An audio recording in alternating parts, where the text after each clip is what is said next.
Author Rick Riordan said, "The real world is where the monsters are."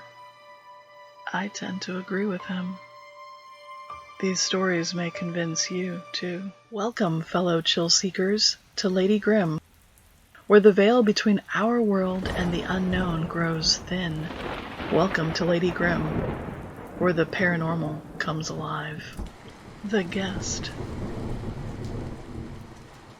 My company sent me to Seattle on business a few years back, and when the work week ended, I decided to stay and extend the trip for some hiking nearby. I chose an Airbnb cabin, far from the city's noise, and surprisingly, it was available on short notice, despite the busy time of year. This cabin was the epitome of tranquility, the perfect getaway from the hectic work week I'd had. When I pulled into the cabin's driveway, the clouds were heavy and the falling drizzle was killing my hopes for a clear morning of hiking. As daylight faded, the rain fell harder, and the winds picked up. As the rain hammered the windows, I stoked the hungry fire with log after log, pulling them from the towering stack to the right of the hearth. My heart skipped a beat when the light suddenly died. But I shouldn't have been surprised with the monster storm outside. I huddled closer to the fire and to the light, and whenever it faded, I'd stoke it again, feeding it to watch it grow. It was the only light in the house now. To conserve battery power, I shut down my phone and laptop and went old school with a book, one of the many classics the owner had shelved in the living room. As I turned the pages by the crackling fire, I thought about how this was exactly the kind of night I needed, unplugged and alone. As the minutes ticked away, I heard a faint rustling sound from the corner of the room behind the stacked logs. At first I dismissed it, assuming the wind was playing tricks on my overtired mind. But a few moments later, I heard a hushed whisper, just barely audible. I sat in silence, listening. I was terrified, too gripped by panic to move. My heart pounded like a drum as I strained to listen, to confirm what I thought I'd heard.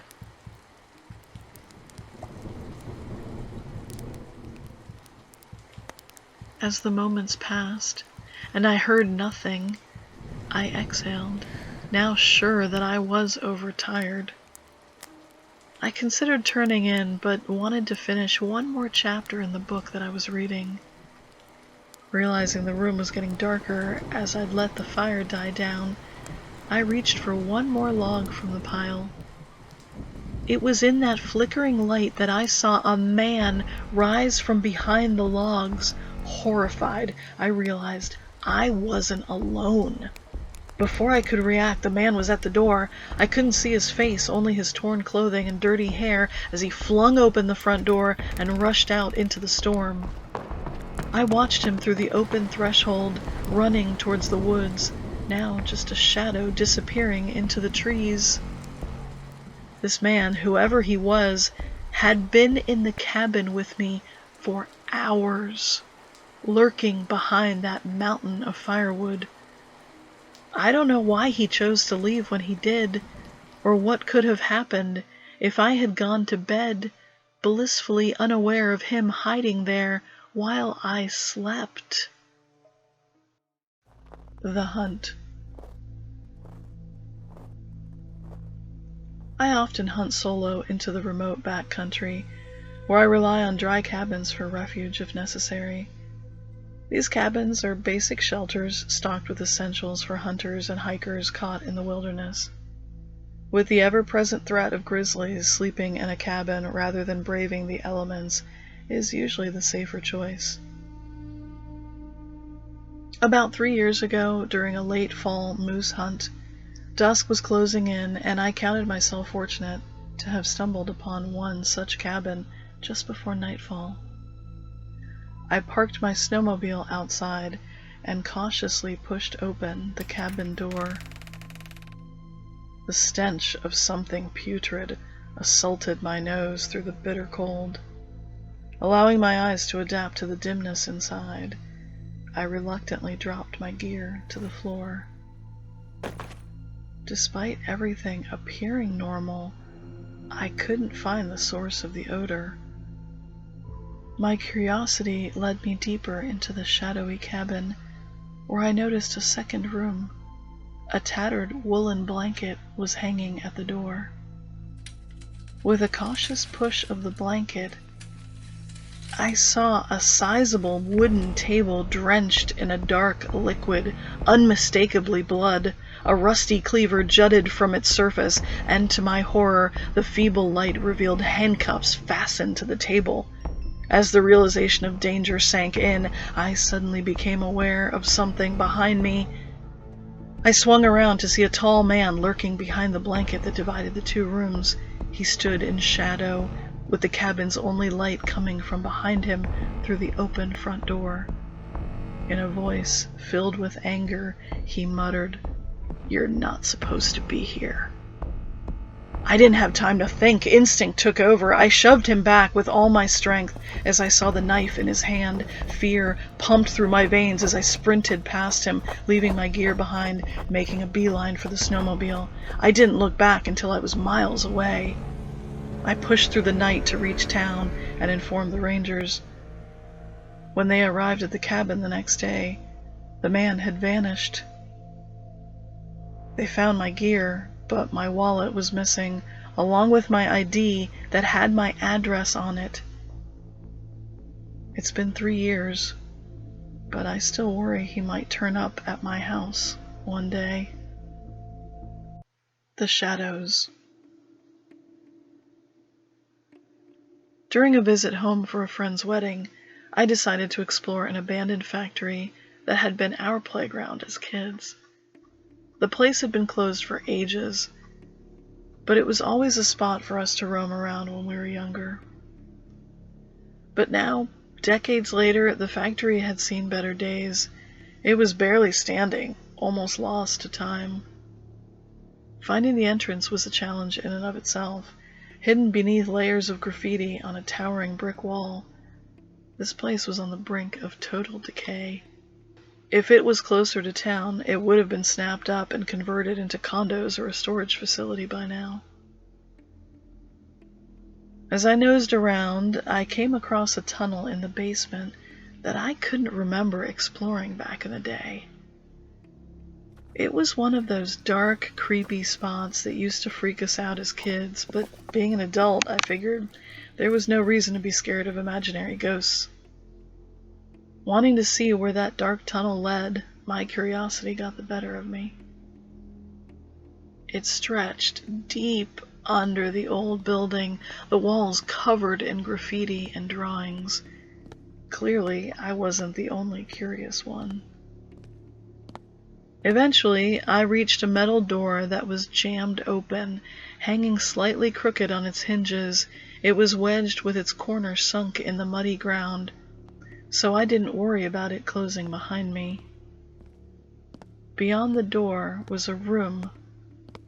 The walls were a canvas of graffiti and grotesque faces. But leaning in, I read the words, "They live in the shadows," written thousands of times over, penned over every inch of wall in this long, dark room. It would have taken months to do this, and I suddenly felt horrified to think of somebody deep under this building scrawling those words repeatedly, like a warning to the uninitiated, or as a prayer to something dark. I turned, running back towards the tunnel. Whoever had penned this eerie message might still be around, or worse, I might come face to face with them in the long, dark tunnel. I pushed through the half-open metal door and had only made it about 20 feet when I heard the metal door slam open against the wall and footsteps splashing in the standing water behind me. I ran as fast as I could and reached the building's entrance without looking back. I was too afraid to see what was chasing me, and I hit the woods with my lungs burning, and even then I didn't stop. When I reached my car, there were no sounds behind me, and I finally looked back. The entrance was empty, but only then had I noticed the path leading into the woods was well worn, as though somebody used it regularly.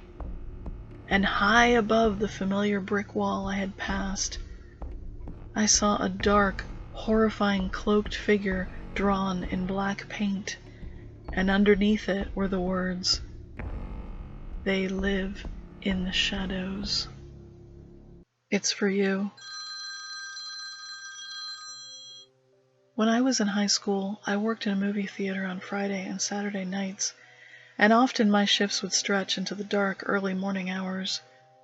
To spare my parents from the task of having to pick me up at these odd times, I was allowed to use their old minivan. My duties included ticket taking before each screening and the less glamorous task of sweeping up after the moviegoers. The theater was a relic from the 80s or 90s, and along with it, another relic of those times still clung to the wall near the bathrooms. It was a payphone. One slow night during a lull between shows, I pulled out my phone and leaned against the ticket stand to kill some time. But as soon as I did, a high-pitched, jarring ring echoed through the lobby, and I practically jumped out of my skin. The payphone was ringing. I didn't even realize those things still worked. Without hesitation, I rushed over to answer it, eager to silence it before someone in the near-empty theater lodged a complaint. "Hello? You have a flat tire." I stood in silence in the dimly lit hallway, straining my ears for any sign of laughter from a prankster coworker, but as I scanned the empty hallway, there wasn't a soul in sight. When the voice on the other end of the phone also stayed silent, I let out an exasperated sigh and hung up the phone. I assumed it was a random prank call, but I walked to the front of the theater to look through the big glass windows anyway. I could see the minivan, and its tires seemed perfectly fine. Turning to my coworkers, I questioned them about the payphone, half expecting a smirk or a chuckle. Instead, they looked confused and also assumed the old phones were long out of order. I brushed it off, chalking it up to a stupid prank caller. The next set of films began, and everyone shuffled into their theaters, leaving me, again, in the empty hallway. I couldn't shake the eerie feeling that I needed to check that phone again. Slowly, I walked the length of the dim corridor and picked up the receiver. There was no dial tone, and as I lowered it from my ear in confusion, I heard his voice again. "You shouldn't have hung up on me," the voice said. My heart raced, and I glanced around, but the hallway, again, was empty. "Who is this? What do you want?" I was trying to sound tough, but I know my voice was shaking. "It would be a shame to get a flat on Timber Pass Road, late at night, all alone." I could hear him smiling. "But that won't happen to you, will it?" With that, the line went dead. I hung up the receiver, stumbling back, my mind racing. The warning was way too specific to be a random prank. Panic flooded me as I replayed his words in my mind. He had described my road perfectly. It was dark and desolate at night and ran through some dense woods. I went back up to the front, but my coworkers were busy with their tasks. One wiping down the concession stand and the other counting the cash drawer. The rest of the night dragged on, and I just couldn't focus, constantly glancing at the minivan parked outside, feeling anxious. When my shift ended, I checked the minivan's tires closely, but they looked fine. My heart raced as I drove, the caller's words echoing in my mind, and I repeatedly checked the rearview mirror as I sped down Timber Pass Road. When I finally got home, I quickly slipped in the house and locked the door quietly behind me to avoid waking my parents, and went to bed. Since nothing unusual had happened on the drive the night before, I debated whether to tell my parents about the calls, and decided against it so they wouldn't worry. That evening, my parents went out for dinner with friends, leaving me at home. I had leftovers and relaxed on the couch until a few hours later when I got a text from my mom. "We got a flat on Timber Pass Road. Dad's working on it, but we're gonna be late getting home." As I read the words, I heard the back door click open just behind me and looked up to see a tall man with long blonde hair slide through the now open door. Bursting off the couch, I ran up the stairs as he climbed slowly behind me, and I heard the voice from the phone calmly say, "It's just us now."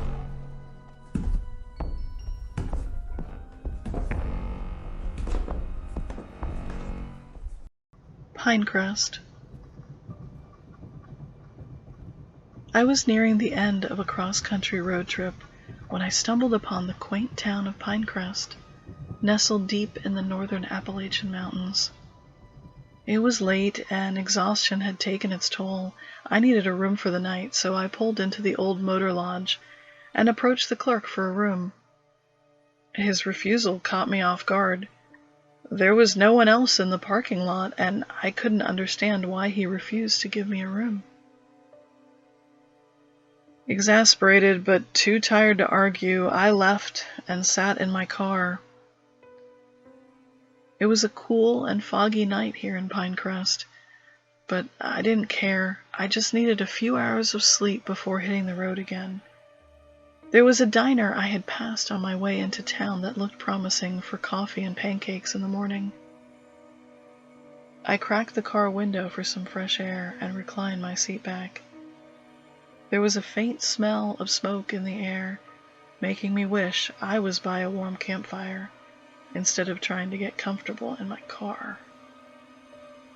I glanced one more time at the motel, wondering why the clerk had refused me a room, even though it seemed empty.